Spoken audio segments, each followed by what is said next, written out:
तो आज का जो ये विषय है, जैसा कि हम ब्रीफली सुनते आ रहे हैं कि ट्रम्प ने टैरिफ लगाया है और रेसिप्रोकल टैरिफ्स हैं। चीज़ें हो रही हैं, ट्रम्प कभी टैरिफ ऊपर करते हैं, कभी नीचे कर देते हैं।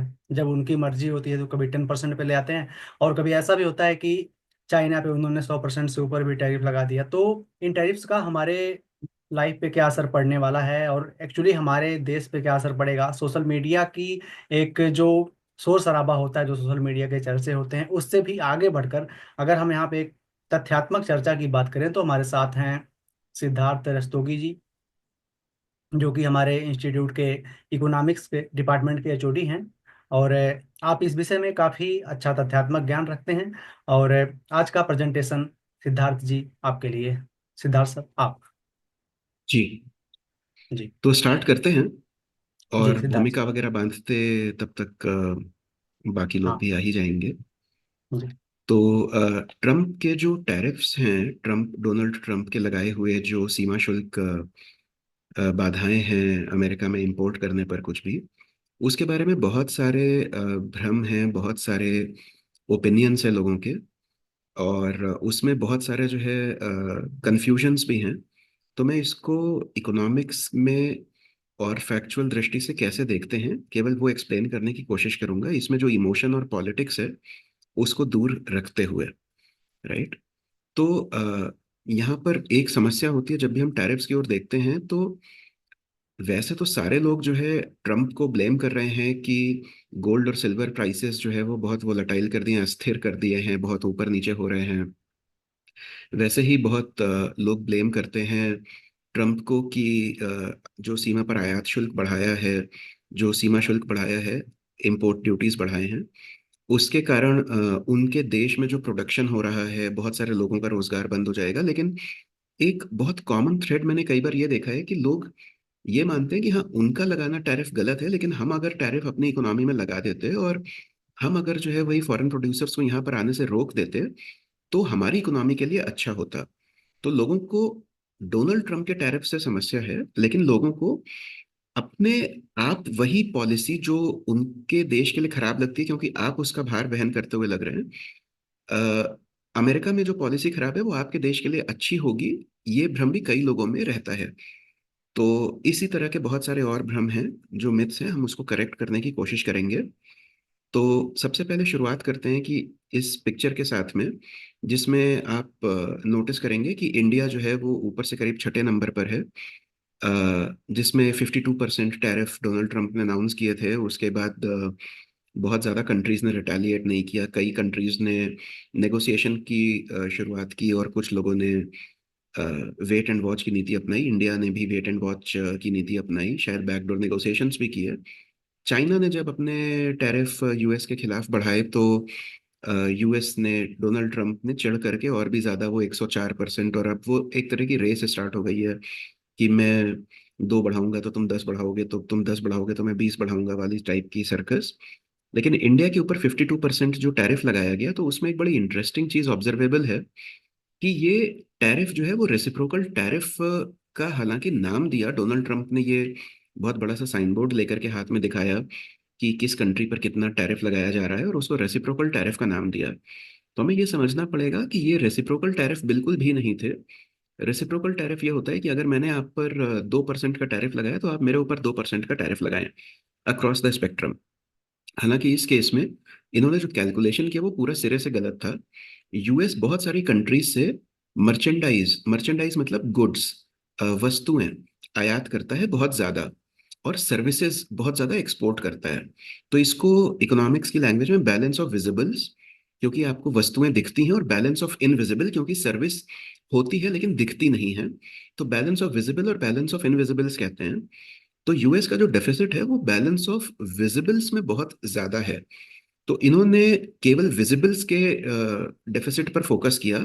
चूंकि सर्विस में उनका खुद का बहुत ज्यादा सरप्लस है अधिकतर कंट्रीज के साथ में, तो उन्होंने सर्विसेज की कोई जिक्र, कोई डिस्कशन नहीं किया, जो एक तरह से प्रॉब्लमैटिक है। बिकॉज जहां पर वो दूसरों से सरप्लस अर्न करते हैं और दूसरे डेफिसिट में हैं, उसके बारे में यूएस ने कोई बात नहीं की। एक तो ये प्रिंसिपल गलत है, ये फ्लॉड है।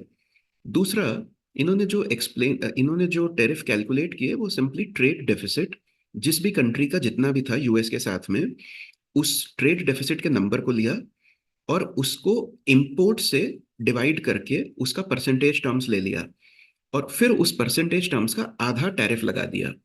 तो भारत का जो ट्रेड सरप्लस है यूएस के साथ में, वो यूएस का ट्रेड डेफिसिट हुआ भारत के साथ में।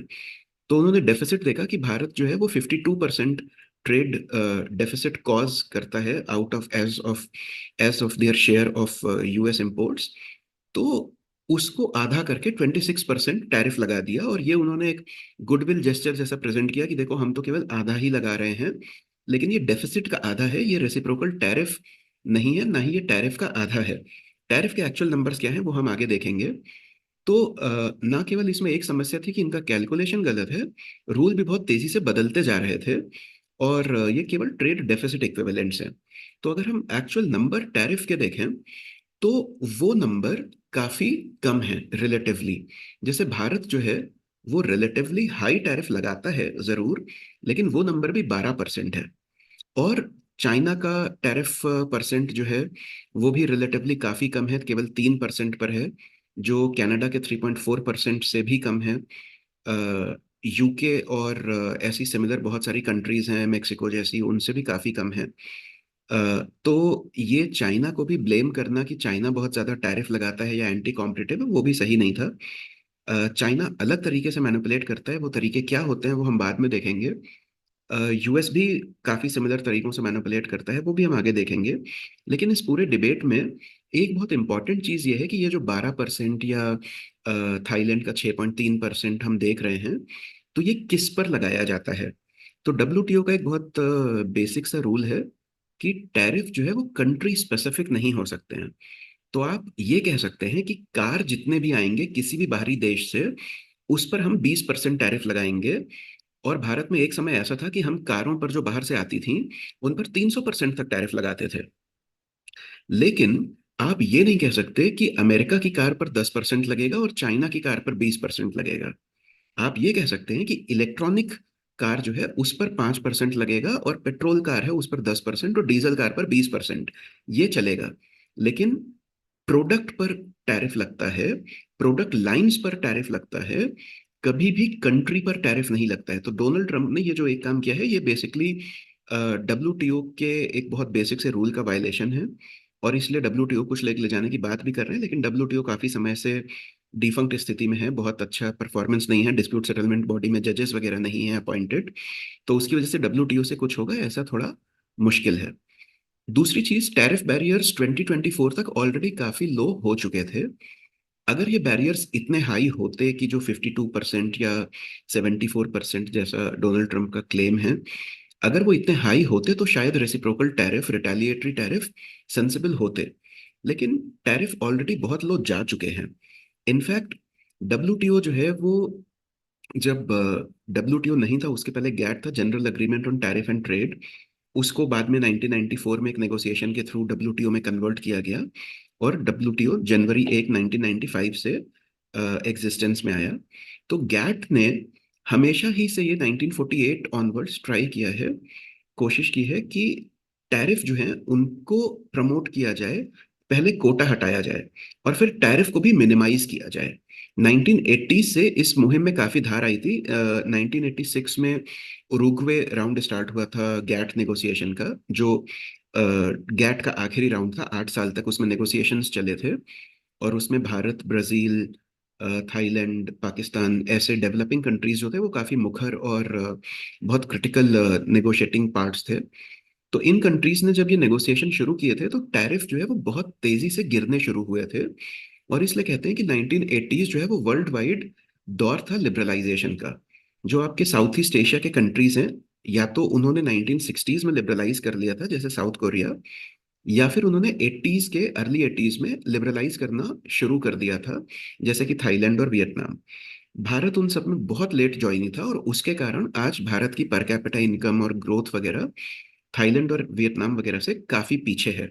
जनरल एक परसेप्शन है कि भारत इकोनॉमिकली डोमिनेंट है, लेकिन थाईलैंड और वियतनाम वगैरह की पर कैपिटा इनकम भारत से लगभग 3 गुनी है। खैर, तो गैट और डब्ल्यूटीओ ने ये टैरिफ बहुत तेजी से कम करने का कोशिश किया था, और काफी सक्सेसफुली कोशिश किया था। इनफैक्ट जब टैरिफ कम करना शुरू हुए तो रियल जो प्रॉब्लम शिफ्ट हुई है, वो शिफ्ट हुई है नॉन टैरिफ बैरियर्स की तरफ। नॉन टैरिफ बैरियर्स जो हैं वो ज्यादा प्रॉब्लमेटिक होते हैं फॉर वेरी सिंपल रीजन कि नॉन टैरिफ बैरियर को पकड़ना बड़ा मुश्किल होता है। आगे कुछ एग्जाम्पल मैं दूंगा कि नॉन टैरिफ बैरियर क्या होते हैं, और फिर उसके बाद एक्सप्लेन करूंगा कि उनको पकड़ना या उनसे फाइट करना क्यों मुश्किल है। लेकिन टैरिफ की जगह जो नॉन टैरिफ बैरियर हैं, वो अगर पिछला काउंट देखें जो 2021 डेटाबेस डब्ल्यूटीओ की इंटरनेशनल ट्रेड स्टैटिस्टिक्स के अनुसार अवेलेबल है, उसमें यूएस जो है वो 8,500 के करीब नॉन टैरिफ बैरियर्स इंपोज करता है। यूरोपियन यूनियन 3,000 से ऊपर, और भारत केवल 500। ये नंबर यूरोप के ही बराबर ऑलमोस्ट, चाइना है 3,000 के आसपास, और साउथ कोरिया और जापान दोनों 1,800 2,000 के बीच में। तो उस हिसाब से अगर देखें तो डोमिनेंट इकोनॉमीज जितनी भी हैं वर्ल्ड की, उसमें भारत काफी कम टैरिफ इंपोज करता, tariff non tariff barriers impose करता है as compare to more developed countries. Just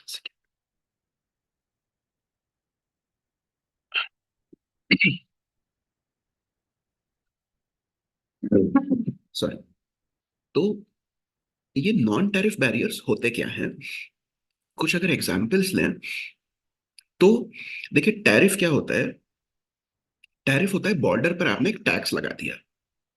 border पर इंपोर्ट या एक्सपोर्ट पर टैक्स लगाने के अलावा जितने भी ट्रेड रिस्ट्रिक्टिव प्रैक्टिसेस हैं, ट्रेड में बाधा उत्पन्न करने वाले, वो सारे नॉन टैरिफ बैरियर्स बोले जाते हैं। जैसे यूरोप की जो एग्रीकल्चरल पॉलिसी है, वो फार्मर्स को बहुत हैवी सब्सिडी देती है। और फार्मर का मतलब केवल फार्मिंग करने वाले जो खेतीहर मजदूर है, खेतीहर किसान है, वो नहीं होता है। फार्मर का मतलब मिल्क फार्मर, डेयरी फार्मर भी होता है। फार्मर का मतलब मीट फार्मर भी होता है।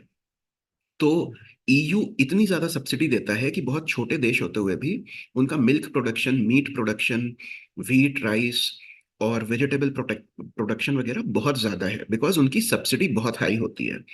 अब सब्सिडी हाई होना नॉन टैरिफ बैरियर कैसे हुआ? क्योंकि जब आप सब्सिडी देते हैं अपने एग्रीकल्चरल प्रोड्यूस को, तो उनका, वहां के किसानों का मीट, डेयरी या एग्रीकल्चर प्रोड्यूस सस्ता हो जाता है।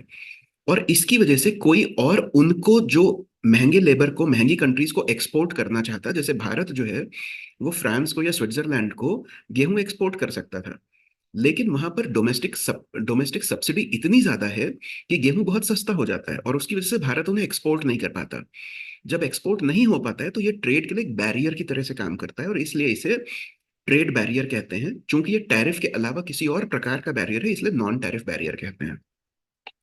सेम वे यूरोपियन यूनियन ने सर्टिफिकेशन रिक्वायरमेंट्स बहुत ज्यादा बढ़ा दिया, और कुछ एक टाइप के प्रोडक्ट्स को बैन कर दिया। तो कोई भी जीएम फूड हो, कोई भी ग्रोथ हार्मोन यूज किया फूड हो, वो सारे यूरोप में बैंड है। बाकी सब में जो जिसने ग्रोथ हार्मोन यूज नहीं किया है, या जिसने कोई आर्टिफिशियल बैंड सब्सटेंस यूज नहीं किए हैं, उसमें भी यूरोपियन यूनियन ने इतना ज्यादा सर्टिफिकेशन रिक्वायरमेंट बढ़ा दी है कि आप इसमें प्रूफ करिए कि ये जेनेटिकली मॉडिफाइड नहीं है, इसमें कोई ग्रोथ हार्मोन नहीं है। तो उसके कारण कॉस्ट ऑफ ट्रेड बढ़ जाती है। मैं यहाँ बिल्कुल नेचुरल ऑर्गेनिक लेट से बनाना ग्रो करता हूँ, और मैं उसको यूएस, यूरोप में एक्सपोर्ट करना चाहता हूँ, लेकिन वहां पर सर्टिफिकेशन रिक्वायरमेंट इतनी है कि प्रति क्रेट और ट्रक ऑफ बनाना दाम इतना ज्यादा बढ़ जाएगा कि आप एक्सपोर्ट ना कर सकें। ये भी एक तरह का नॉन टैरिफ बैरियर है। वैसे ही यूएस ने 1989 में ये बोला कि आपका जो भारतीय मैंगो, भारतीय आम है, अगर वो यूएस में एक्सपोर्ट होता है तो भारतीय आम के साथ में एक फ्रूट फ्लाई है, एक फलों में पाई जाने वाली स्पेशल तरह की मक्खी होती है, वो यूएस पहुंच जाएगी और फिर वो यूएस के सारे क्रॉप्स को बर्बाद कर देगी। इसलिए हम आम को भारत से बैन कर रहे हैं। उन्होंने भारत पाकिस्तान, क्योंकि दोनों का आम और फ्रूट फ्लाइज सेम टाइप की होती हैं, तो दोनों को बैन कर दिया था। और फिर भारत को 2007 में अलाउ किया एक्सपोर्ट करना मैंगोज टू यूएस, और पाकिस्तान को 2003 में अलाउ कर दिया था। पाकिस्तान को जल्दी क्यों अलाउ किया? Because Pakistan became a part of George W Bush का war on terror against Afghanistan. 2002 में अलाउ कर दिया था। 2001 में वो 9/11 अटैक हुआ था, और उसके बाद 2002 से जब से वॉर ऑन टेरर शुरू हुई तो उन्होंने पाकिस्तानी मैंगोज को अलाउ कर दिया, बिना किसी ट्रीटमेंट के, बिना किसी फ्रूट फ्लाई ट्रीटमेंट के। तो 2002 से 7, 5 साल तक भारत को same crop, same fruit fly की वजह से अलाउ नहीं हुआ, और पाकिस्तान को अलाउ कर दिया। तो इसके पीछे हम ये भी देख सकते हैं कि कोई सेफ्टी सिक्योरिटी कारण नहीं था, कोई एसपीएस स्टैंडर्ड इसे बोलते हैं, फाइटो सैनिटरी स्टैंडर्ड, तो वैसा कोई कारण नहीं था। केवल पॉलिटिकल रीजन से उस ट्रेड को बैन किया गया और फिर पाकिस्तान को अलाउ भी कर दिया गया। वैसे ही मैंने अलग अलग टाइप के नॉन टैरिफ बैरियर लेने की कोशिश की है। हालांकि नॉन टैरिफ बैरियर का रेंज बहुत ज्यादा बड़ा होता है, और 30 टाइप से ज्यादा के तो केवल क्लासिफिकेशन है, उसमें स्पेसिफिकेशन नॉन टैरिफ बैरियर के और भी ज्यादा होते हैं। तो एक 2009 का American recovery and reinvestment act था, जो बाय द वे अगर डोनाल्ड ट्रंप को लोग बैन करते हैं कि वो एंटी ट्रेड हैं, तो ऐसा है कि बिल क्लिंटन और जॉर्ज डब्ल्यू बुश और ओबामा और बाइडेन, इनमें से किसी का भी रिकॉर्ड ट्रेड के फ्रंटियर पे बहुत अच्छा नहीं है। लेकिन डोनाल्ड ट्रंप का जो काम करने का तरीका है, वो शायद इतना लाउड है, इतना प्रॉब्लमेटिक है कि उसके कारण वो ज्यादा नोटिस होता है, वरना अमेरिकन प्रेसिडेंट्स हमेशा से ही सेम काम करते रहे हैं। तो ओबामा ने 2009 में ये मैंडेट किया था कि यूएस के जितने भी पब्लिक वर्क्स प्रोजेक्ट्स हैं, जितने भी इंफ्रास्ट्रक्चर बिल्टअप हैं, road, public buildings, schools, hospitals, bridges, power plants वगैरह बनते हैं, उसमें जो भी स्टील और आयरन है वो केवल यूएस प्रोड्यूस्ड कंपनीज का ही यूज किया जाए। उसके कारण उनके प्रोजेक्ट की कॉस्ट जरूर बढ़ती है, क्योंकि यूएस स्टील काफी महंगा है, लेकिन ये एक तरह का प्रोटेक्शनिज्म है और दूसरों से स्टील का इंपोर्ट बाधित करता है। इसलिए non tariff barrier again. Same way US ने एक टेक्सटाइल कोटा फिक्स कर दिया था कि Bangladesh, India, Vietnam, for that matter, मतलब मैंने 3 ही नाम लिखे हैं, लेकिन सभी लगभग कंट्रीज का एक कोटा था कि आप इससे ज्यादा टेक्सटाइल यूएस को एक्सपोर्ट नहीं कर सकते हो। ये एक्सपोर्ट रिस्ट्रिक्शन था सीधे सीधे, कि आपने कोटा फिक्स कर दिया है, और इसके कारण भारत का बहुत नुकसान हुआ। जब हमारी टेक्सटाइल इंडस्ट्री बहुत कॉम्पिटिटिव हुआ करती थी up till about 80s, 60s से ये कोटाज इंट्रोड्यूस हुए थे, 1960s से, और उसका भारत को काफी लॉस हुआ था। सेम वे भारत हालांकि बहुत सारी दवाएं एक्सपोर्ट करता है, लेकिन यूएसडीए जो है, United states food and drug administration, USFDA, वो इतने ज्यादा डिटेल में दवाओं के पूरे प्रोसेस और लेबलिंग का रिक्वायरमेंट उन्होंने डाल रखा है कि उसके कारण हमारे फार्मास्यूटिकल का एक्सपोर्ट कॉस्ट बहुत ज्यादा बढ़ जाता है। अब इसमें प्रॉब्लम क्या है कि हो सकता है कुछ एक डॉक्यूमेंटेशन जरूरी हो, लेकिन कई बार ट्रेड कॉस्ट बढ़ाने के लिए ही वो टेस्टिंग, टेस्ट रिपोर्ट्स, डॉक्यूमेंटेशन वगैरह डिमांड किया जाता है, ताकि आपका कॉस्ट बढ़ाया जा सके और फिर आप एक्सपोर्ट ना कर सको, और ये नॉन टैरिफ बैरियर की तरह से काम करता है। So now knowing these tariff, non tariff barriers, अगर आप देखें कि ये जो यूएस ने 8,500 के करीब रिस्ट्रिक्शंस लगा रखे हैं, ये बहुत ज्यादा डेवलपिंग कंट्रीज का नुकसान करते हैं पर्टिकुलरली। अब ये डेवलपिंग कंट्रीज का नुकसान ज्यादा क्यों है और डेवलप्ड कंट्री का नुकसान कम क्यों है? बिकॉज ये रिस्ट्रिक्शन तो दोनों को ही फेस करने पड़ते हैं। तो उसका एक बहुत बड़ा कारण ये है कि ये एग्रीकल्चरल गुड्स में इस तरह के रिस्ट्रिक्शंस बहुत ज्यादा होते हैं मेनली। अगर आप इनफैक्ट पहले 3 एग्जाम्पल देखें तो वो तीनों एग्रीकल्चर से ही हैं। और टेक्सटाइल जो है वो एग्रीकल्चर से डिराइव्ड गुड्स में आता है, चाहे वो सिल्क हो चाहे कॉटन हो। तो एग्रीकल्चरल कमोडिटीज पर्टिकुलरली और लो एंड लेबर इंटेंसिव कमोडिटीज जो हैं, वो डेवलपिंग कंट्री से डेवलप्ड कंट्रीज की ओर भेजे जाते हैं, क्योंकि उनका लेबर चीप होता है डेवलपिंग कंट्रीज का। तो डेवलप्ड कंट्री की ओर जब ये ट्रेड फ्लो होता है और वहां पे रिस्ट्रिक्शन आते हैं, तो डेवलपिंग कंट्रीज ज्यादा ट्रेड रिस्ट्रिक्शन फेस करते हैं बजाय डेवलप्ड कंट्री के, जो high and technical technological goods he export करते हैं। एक प्रॉब्लम। दूसरा, ये सारे ट्रेड रिस्ट्रिक्शंस जो हैं, इनके लिए बहुत सारा पेपर वर्क चाहिए होता है, जिसमें बहुत सारी टेक्निकल और साइंटिफिक नॉलेज चाहिए होती है। और अगर आप इन रिस्ट्रिक्शंस को डब्ल्यूटीओ में चैलेंज करना चाहते हैं, तो उसमें भी बहुत सारा रिस्ट्रिक्शंस और बहुत सारे डॉक्यूमेंटेशन, एक्सपर्टीज वगैरह का रिक्वायरमेंट होता है। नाउ डेवलप्ड कंट्रीज जो हैं, उनके पास तो ये एक्सपर्टीज है, कंसल्टिंग फर्म्स हैं, और बहुत सारे स्टैंडर्डाइजेशन के उनके फ्रॉड धंधे चलते हैं, जिसके कारण वो ऐसे बहुत सारे नॉन टैरिफ बैरियर्स लगा सकते हैं। लेकिन जब वही बात डेवलपिंग कंट्रीज के द्वारा करने पर आती है सेम बैरियर लगाने की, तो हमारे पास उतना एक्सपर्टीज नहीं होता, वो एक्सपर्टीज होता है तो बहुत महंगा होता है। और अगर हम उनके लगाए नॉन टैरिफ बैरियर के खिलाफ रिटेलिएशन करना चाहते हैं या लड़ना चाहते हैं, तो वो भी कॉस्ट हमें ही बियर करनी पड़ती है। और अगेन एक्सपर्टीज कम होने के कारण भी कई बार अवेलेबल ही नहीं होती है और कई बार बहुत महंगी पड़ती है। In fact India is a little bit lucky, हम लोग थोड़े से लकी हैं, बिकॉज हमारे पास वो एक्सपर्टीज काफी हद तक अवेलेबल है। लेकिन जो अफ्रीकन कंट्रीज हैं, अगर आप उनके बारे में सोचें, या Latin American countries except Brazil, Brazil के अलावा ये सारी एक्सपर्टीज किसी और कंट्री के पास नहीं है। सेम भी अफ्रीका में किसी के पास नहीं है। साउथ ईस्ट एशिया में थाईलैंड एक मेजर कंट्री है जो ये सारा डॉक्यूमेंटेशन वगैरह में काफी एक्सपर्टीज रखता है, बट अदर देन थाईलैंड और छोटी कंट्रीज जैसे लाओस है या कंबोडिया है, उनके पास भी ये एक्सपर्टीज नहीं है। तो छोटे या गरीब कंट्रीज को ये बहुत ज्यादा महंगा पड़ता है। लेकिन नॉन टैरिफ बैरियर पर भी कोई बात नहीं करता, क्योंकि नॉन टैरिफ बैरियर पर बात करना काफी टेक्निकल है और डिफिकल्ट है उसको पकड़ना या उसके खिलाफ लड़ पाना। टैरिफ एक easy to fight on kind of number है कि जो आपको सामने दिखता है। लेकिन टैरिफ की रिलेवेंस वर्ल्ड ट्रेड में काफी कम हो चुकी है डोनाल्ड ट्रंप के बीच में टैरिफ को लाने से पहले तक। अगर हम उसके आगे बात करें कि ये टैरिफ या किसी भी तरह के ट्रेड बैरियर लगाने की बात ही क्यों होती है। देखिए, 1776 में 1776 में एडम स्मिथ ने प्रूव किया था कि ट्रेड जो है वो देश के लिए, देश की वेल्थ ऑफ नेशन बढ़ाने के लिए, उनकी किताब का नाम ही वेल्थ ऑफ नेशंस था। तो वेल्थ ऑफ नेशन बढ़ाने के लिए ट्रेड जो है वो बहुत क्रिटिकल कंडीशन है। कोई भी देश बिना ट्रेड ओपन किए ग्रो नहीं किया है आज तक वर्ल्ड में। Trade is a necessary condition, not a sufficient condition. तो ट्रेड खोलना जरूरी है ग्रोथ के लिए, लेकिन केवल ट्रेड खोलने से ग्रोथ हो जाएगी ऐसा भी नहीं है, और भी कई काम करने पड़ते हैं। खैर, तो 1776 में एडम स्मिथ ने, और उसके बाद 1817 में डेविड रिकार्डो ने एक थ्योरी दिया था कंपैरेटिव एडवांटेज की, जिसके थ्रू उन्होंने प्रूव किया था कि ट्रेड जो है वो नेसेसरली अच्छा है कंट्री के फेवर में। अगर आप ट्रेड बढ़ाते हैं तो आपको भी फायदा होता है, भले ही आप आयात बढ़ाएं या निर्यात बढ़ाएं, दोनों ही तरह से। जो भी आपकी एक्सपर्टीज है आप केवल वो करें जिसमें आपको कंपैरेटिव एडवांटेज है, वो करें, और वो आपको बेनिफिट करेगा। उन्हीं मॉडल्स को बार बार बहुत तरह से बहुत सारे लोगों ने प्रूव किया, जिसमें स्ट्रेटेजिक ट्रेड थ्योरी और पॉल क्रुगमैन वगैरह का रोल है, हेक्सचर ओलिन मॉडल है, और ऐसे सैमुअल्सन का रोल है, बहुत सारे। बट पिछले 250 सालों में बहुत तरीके से प्रूव किया जा सका है कि ट्रेड बेनिफिशियल है। अगर इतना कॉम्प्रिहेंसिवली, इतने अच्छे से ये प्रूवन है कि ट्रेड बेनिफिशियल होता है, तो हम ट्रेड बैरियर्स की ओर, ट्रेड को रोकने की ओर बार बार क्यों जाते हैं।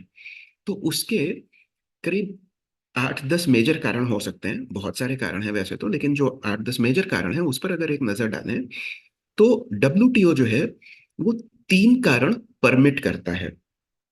डब्ल्यूटीओ ये 3 कारण ट्रेड रिस्ट्रिक्शन लगाने के अलाउ करता है, जिसमें पहला है बैलेंस ऑफ पेमेंट क्राइसिस। अगर आपको याद हो, 1991 में भारत के सामने एक क्राइसिस हुई थी जिसको हम फाइनेंशियल या इकोनॉमिक क्राइसिस कहते हैं। दरअसल उसकी शुरुआत बैलेंस ऑफ पेमेंट क्राइसिस से हुई थी। बैलेंस ऑफ पेमेंट मतलब आपके पास जो विश्व को देने के लिए पैसा है, विदेशी मुद्रा और सोना वगैरह, वो बहुत कम रह जाता है, और इसलिए आप अपने पेमेंट्स का जो बैलेंस है वो मेंटेन नहीं कर पा रहे हैं। भारत के पास केवल 3 हफ्ते का टोटल विदेशी मुद्रा भंडार बचा था 1991 में, और इसलिए हमें आईएमएफ से पहले बेल आउट लेना पड़ा और उसके बाद इवेंचुअली लिबरलाइज करना पड़ा। तो अगर कोई कंट्री वैसी परिस्थिति फेस कर रही है कि जिसमें उसके सामने बीओपी क्राइसिस है, बैलेंस ऑफ पेमेंट क्राइसिस है, उस केस में आप सारा इंपोर्ट बैन कर सकते हैं, कुछ सेलेक्टिव इंपोर्ट अलाउ करके बाकी सारा बैन कर सकते हैं, and so on and so forth. तो बीओपी क्राइसिस में आप ट्रेड रिस्ट्रिक्ट कर सकते हैं, which is a valid reason. लेकिन ये क्राइसिस ओवर होते ही आपको ट्रेड रिस्ट्रिक्शंस हटाने पड़ेंगे, क्योंकि ये केवल एक इमरजेंसी मीडियम है, ये परमानेंट सॉल्यूशन नहीं हो सकता या लॉन्ग टर्म सॉल्यूशन नहीं हो सकता। दूसरा, अगर कोई ऐसा उत्पाद है जो आपके पब्लिक हेल्थ को नुकसान पहुंचाता है, जैसे कुछ समय पहले ये हुआ था कि कुछ जो पुरानी शिप्स हैं जिसमें बहुत सारे कार्सिनोजेंस हो सकते हैं, कैंसर कारक सब्सटेंसेस हो सकते हैं, तो शिप डिसमेंटलिंग करने के लिए वो गुजरात के अलंग पोर्ट पर आएंगे। उस केस में भारत में बहुत विवाद हुआ, एजिटेशन हुआ, और लोगों ने फिर इवेंचुअली उस पर बैन लगवा दिया। तो वो जो ट्रेड है शिप ब्रेकिंग सर्विस का, जिसमें बहुत एक्चुअली पैसा होता है, रिच होता है काफी ट्रेड, वो बैन किया गया क्योंकि भारत के पब्लिक हेल्थ को एक खतरा था। और वो डब्ल्यूटीओ ने परमिट किया कि हाँ, पब्लिक मॉरल जो है, अगर उस पर कोई खतरा होता है या आपको लगता है कि पब्लिक मॉरल्स बिगड़ जाएंगे, तो भी आप ट्रेड बैन कर सकते हैं। जैसे मलेशिया और सऊदी अरब जैसी कंट्रीज हैं, वो अधिकतर विदेशी फिल्मों को बैन कर देते हैं क्योंकि उसमें महिलाओं को बिना हिजाब के या खुले बालों के साथ दिखाया जाएगा, और उनकी नज़र में ये अन इस्लामिक है और उनके पब्लिक मॉरल्स को खराब कर देगा। और इसलिए वो अगर हॉलीवुड की फिल्मों को बैन करते हैं या कट लगाने की डिमांड करते हैं, तो वो डब्ल्यूटीओ के रूल्स में पब्लिक मॉरल के अंडर में परमिटेड होता है। एक और तरीका है जिसमें ट्रेड को रोका जा सकता है या रिस्ट्रिक्ट किया जा सकता है। अगर आपका जो अ, विदेशी पार्टनर है, जैसे भारत के सामने अगर चाइना ने अपना स्टील भेजा यहाँ पर, लेकिन उसको अपने कॉस्ट से भी कम पर भेजना शुरू किया, वो इसलिए क्योंकि वो कई बार हमारा मार्केट पर कब्जा करना चाहते हैं। अगर चाइना $10 का सामान $8 में बेच रहा है यहाँ पर, तो हम उस पर $2 का एंटी डंपिंग शुल्क लगा सकते हैं, एंटी डंपिंग ड्यूटी लगा सकते हैं। तो डब्ल्यूटीओ कहता है कि अगर कोई अनफेयर ट्रेड प्रैक्टिसेस में इन्वॉल्व कर रहा है, तो आप उस पर कमेंसुरेट ड्यूटी लगाइए। एंटी डंपिंग और काउंटर बिलिंग सब्सिडीज के अगेंस्ट होता है, एंटी डंपिंग बिलो कॉस्ट के लिए होता है। दोनों में छोटा सा ही टेक्निकल डिफरेंस है, लेकिन एंड रिजल्ट सेम ही होता है।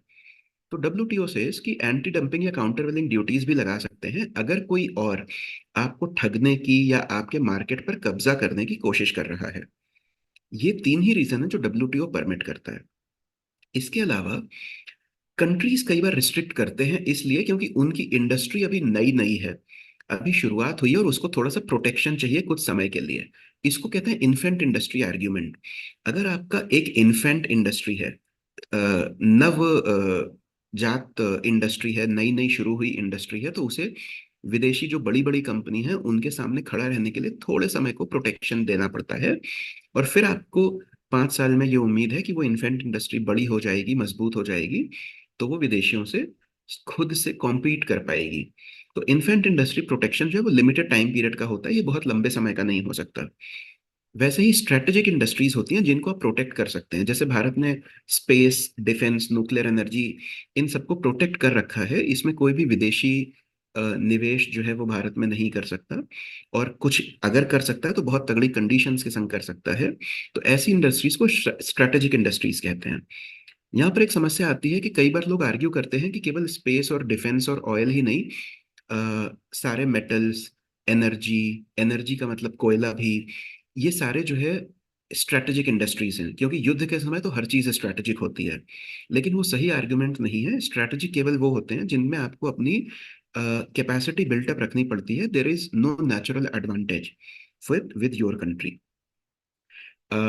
एक और एनवायरमेंटल रीजन होता है जिसकी वजह से आप ट्रेड बैन कर सकते हैं, कि जैसे आपका कोई रिसोर्स है, आप उसको प्रोटेक्ट करना चाहते हैं और वो इन्वायरमेंट को डैमेज करता है या आपके किसी पर्टिकुलर रिसोर्स को डैमेज करता है। जैसे अगर हमारा जो मैंग्रोव फॉरेस्ट है वो किसी पर्टिकुलर कीड़े की वजह से, किसी पर्टिकुलर क्रॉप की वजह से, किसी पर्टिकुलर एक्टिविटी की वजह से अगर डिस्ट्रॉय हो रहा है, तो हम उसको, मैंग्रोव फॉरेस्ट को बचाने के लिए वो पर्टिकुलर ट्रेड एक्टिविटी या वस्तु को, उसकी एंट्री को रोक सकते हैं। ऐसे ही अगर कोई स्केर्स फैक्टर है, जैसे कोई मिनरल रिसोर्स है, कोई मेटालिक रिसोर्स है, कोई और हैं, उनको भी हम बचाने के लिए ऐसा प्रोटेक्शन दे सकते हैं। लेकिन अगेन, इन सारे कारणों में ये जो स्ट्रैटेजिक और प्रोटेक्शन टू स्केर्स फैक्टर वगैरह हैं, ये कंट्री स्पेसिफिक नहीं हो सकते। ये रिस्ट्रिक्शन ऐसा नहीं है कि मैं यूएस को परमिट करूंगा लेकिन चाइना को परमिट नहीं करूंगा, वो परमिटेड नहीं है किसी भी तरह से। और रिस्ट्रिक्शन सब पर यूनिफॉर्म लगाए जाने चाहिए। इसके अलावा तीन रीजन ऐसे हैं, कलर कोड से आप समझ सकते हैं कि ये तीन रीजन दिए तो बहुत जाते हैं, लेकिन ये तीनों बैकफायर करते हैं। ये तीनों कभी भी कंट्री का फायदा नहीं करते, लेकिन ये पॉपुलर जरूर है। लोगों को लगता है कि अगर यूएस स्टील और कोल वगैरह और एनर्जी जो है वो इंपोर्ट करना बंद कर देगा चाइना से, या टैरिफ लगा करके महंगा कर देगा, तो यूएस में डोमेस्टिक एम्प्लॉयमेंट बढ़ जाएगा। वो जो रस्ट बेल्ट है, मिडवेस्ट यूएस का जो मध्य क्षेत्र है यूएस का, लोगों को लगता है कि वहां पर फिर से कोयला खदान शुरू हो जाएंगे, वहां पर फिर से स्टील मिल्स चालू हो जाएंगे, वहां पर फिर से हैवी लेबर वाली हैवी इंडस्ट्रीज चालू हो जाएंगी। लेकिन ऐसा होता नहीं है। दरअसल पिछली बार जब डोनाल्ड ट्रंप ने ये टैरिफ लगाए थे 2016 से 20 वाले उनके टर्म में, तो एक बड़ी इंटरेस्टिंग चीज हुई थी। 16 से 20 या 17 से 21 था शायद, जो भी हो।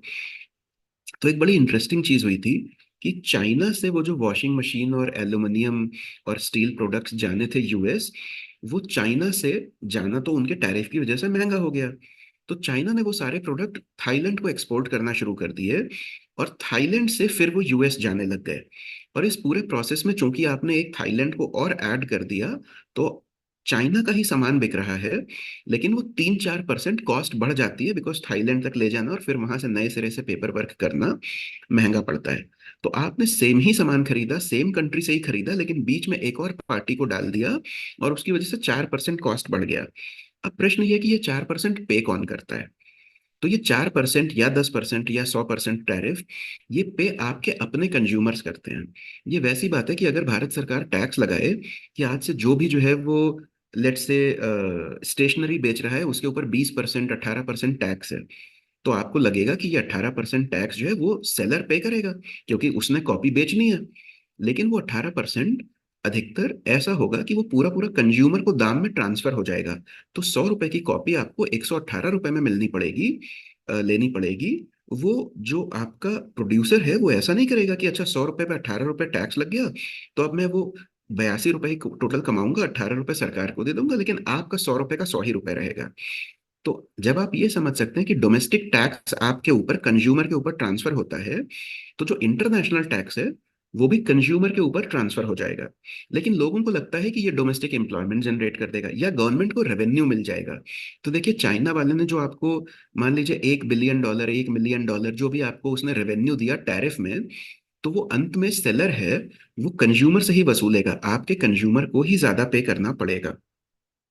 दूसरी चीज, डोनाल्ड ट्रंप ने जो पिछली बार किया था उसकी वजह से ट्रेड डेफिसिट रिड्यूस नहीं हुआ था, लेकिन यहां पर डेटा कैसे प्रेजेंट किया जाए उसका खेल होता है। तो यूएस में जो ट्रंप के सपोर्टर्स थे, उन्होंने सिंपली ये प्रेजेंट किया कि देखिए, चाइना से हमारा ट्रेड डेफिसिट कम हो गया, $600 बिलियन की जगह ये कम होकर के 450 480 बिलियन तक आ गया। इसमें कैच ये है कि आपका जो 100 120 बिलियन डेफिसिट कम हुआ था, वो चाइना से कम हुआ, ओवरऑल कम नहीं हुआ। वही डेफिसिट अब थाईलैंड और वियतनाम की तरफ शिफ्ट हो गया। तो वो ट्रेड डेफिसिट रिड्यूस नहीं होता, रादर बढ़ जाता है, क्योंकि अब टैरिफ के फॉर्म में आपके लोग ज्यादा पे कर रहे हैं, या फिर वो अफोर्ड ही नहीं कर पाते हैं, और इसलिए उनको ज्यादा मुसीबत उठानी पड़ती है। अब ये पूरा जो डायग्राम है इकोनॉमिक्स वगैरह इसमें है, वो मैं शायद समझाने में बहुत टाइम लगे और इजीली समझाया भी ना जा सके।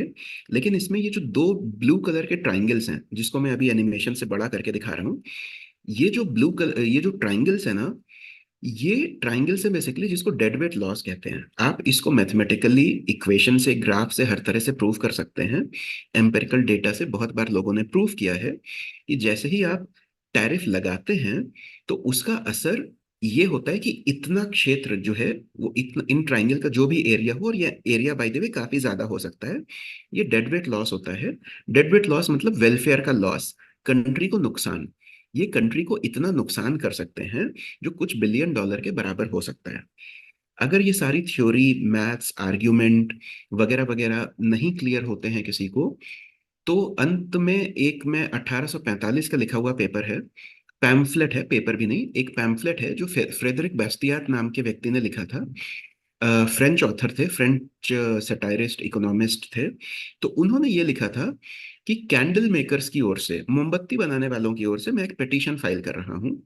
और वो पिटीशन ये है कि जो हमारा सबसे बड़ा ट्रेड कॉम्पिटिटर है, जो हमारा सबसे बड़ा फॉरेन कॉम्पिटिटर है, राइवल है, उसके पास बहुत ज्यादा सुपीरियर फैसिलिटी है। और उसकी वजह से हमारी जो मोमबत्तियां हैं, या जो आर्टिफिशियल रोशनी करने वाले सामान हैं, जैसे मोमबत्ती के अलावा बहुत सारी और चीजें, कि तेल है, कुप्पी है, टैलो है, एनिमल फैट है, जो भी चैंडलियर शैंडलियर हैं जो जलाने में, दिया जलाने के काम आते हैं, वो सब, और ये सारे काम करने वाले लोग, इन सबको बेरोजगार हो जाना पड़ता है उस एक फॉरेन राइवल के कारण। तो उस फॉरेन राइवल को बैन किया जाए। इन्होंने बोला कि our petition is to pass a law whereby तो ये कॉम्पिटिटर है कौन? इन्होंने बोला कि फ्रेडरिक बेस्टियत ने बोला कि हमारा जो कॉम्पिटिटर है वो सन है, सूर्य है। सूर्य जो है वो इतने चीपली रोशनी दे देता है सबको और गर्मी दे देता है कि उसके कारण बहुत सारे लोगों का रोजगार खत्म हो जाता है। डे टाइम पर आपको मोमबत्ती जलाने की जरूरत ही नहीं है। इसलिए आप ये लॉ पास करो कि जिसमें विंडोज, जितने भी खिड़कियां, दरवाजे, रोशनदान, जितने भी जो हैं दरारें हैं खिड़कियों में, दीवारों में पर्दे हैं, छोटे से छोटे छेद या कुछ टूट फूट है, उन सबको सील और बैन और पूरी तरह से कवर किया जाए, ताकि जिसमें से सन की लाइट आगे ना जा सके, पेनिट्रेट ना कर सके। और देन ही सेज कि अगर सोचिए ऐसा कर दिया जाए तो जिसका भी दूर दूर तक भी कोई कनेक्शन है इस लाइट के साथ में, सन की लाइट के साथ में या गर्मी के साथ में, वो सारी इंडस्ट्रीज कितना प्रॉस्पर करेंगी। Oil lamp, candle, resin, chandelier, even navigators, क्योंकि अंधेरे में नेविगेटर्स का काम ज्यादा पड़ेगा, जो लोगों को लाइट जला करके सही जगह पहुंचाते थे। ये 1845 की बात है इसलिए। एंड कैटल इंडस्ट्री कितना बढ़ेगी, बिकॉज कैटल की जरूरत पड़ेगी, क्योंकि उनके फैट से, उनकी चर्बी से दिए वगैरह जलाए जाते थे। और अगर कैटल बढ़ेंगे तो मन्योर बढ़ेगा। मन्योर मतलब उनका जो खाद वगैरह है वो बढ़ेगा, और मन्योर बढ़ने से एग्रीकल्चर प्रोडक्टिविटी बढ़ेगी। तो सारी इंडस्ट्रीज फ्रांस की बढ़ेंगी अगर आप केवल सन को बैन कर दें। और उसके बाद ऑब्वियसली ये सटायर था, ये व्यंग्यात्मक था। तो उन्होंने ये भी कहा कि क्या तुम ऐसा कहते हो कि मतलब मेरा ये कहना बहुत ही सटायरिस्ट है या उल जलूल बात है? ऐसा बिल्कुल नहीं है। बताओ कि इस प्रोटेक्शन से कौन गेन नहीं करेगा। अगर तुम्हें लगता है कि कंज्यूमर का नुकसान होगा, तो कंज्यूमर को तो तुमने पहले ही प्रोड्यूसर के इंटरेस्ट पर बलि चढ़ा दिया है। तुम प्रोड्यूसर का job, industry, company, business protect करना चाहते थे, तो प्रोड्यूसर की, दुकानदार की जो सुविधा है, जो स्वार्थ है, उस पर तुमने कंज्यूमर को तो पहले ही बड़ी बलि चढ़ा दिया था। बिकॉज, और इसलिए अब तुम्हें कोई भी राइट नहीं है कंज्यूमर के इंटरेस्ट को साइड करने का। और ये जो है इन्होंने फिर बहुत, ये 3 पेज का पैम्फलेट है। और अगर आप simply petition of the candle maker करके सर्च करेंगे तो आपको ये गूगल पर मिल भी जाएगा। पेज के टॉप पर मैंने उस पैम्फलेट का लिंक भी दे रखा है, जो अंग्रेजी में आप पढ़ सकते हैं। और इसके साथ ही मेरा ख्याल है कि मुझे प्रेजेंटेशन रोक करके रंजीत जी को हैंड ओवर करना चाहिए प्रश्नोत्तर के लिए, जो भी सेशन में लोग पूछना चाहें। थैंक यू सिद्धार्थ जी। आ, बहुत ही अच्छा प्रेजेंटेशन रहा। ऐसी चीज़ें काफ़ी हमने कॉलेज में पढ़ाई की, यूनिवर्सिटी में पढ़ाई की, लेकिन ऐसा कुछ भी कभी सुनने को नहीं मिलता है जैसा हम आपसे सुन पाते हैं। मतलब मैं तो सोचता हूँ कि हमारा कितना बड़ा सौभाग्य है कि आप हमारे साथ हैं और हमारे श्रोताओं के साथ हैं।